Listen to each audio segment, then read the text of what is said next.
అగుచున్నాడు అనే పేరు గల రాక్షసుని యొక్క సంహారం చేసినది కావున ఆమె ఏమంటారు? దుర్గా. మరి భవానీ అనే పదానికి అర్థం ఏమిటి? భవానీ అని అంటే సంస్కృతంలో చాలా అద్భుతమైనటువంటి అర్థం ఉన్నది.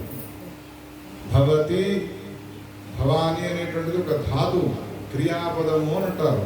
శబ్దములు క్రియాపదములు రెండు రకాలుగా ఉంటాయి. సంస్కృతంలో క్రియాపదాల నుండి శబ్దముల యొక్క ఉత్పత్తి జరుగుతూ ఉంటుంది. భవానీ అని అంటే భవతి అనే ధాతువుకు అగుచున్నాడు అని అర్థం. సహా రామ భవతి. లక్ష్మణుని చూపెట్టి లక్ష్మణుడు రాముడు అవుతున్నాడు. ఎప్పుడు? నల్లటి రంగు పూసుకున్నప్పుడు.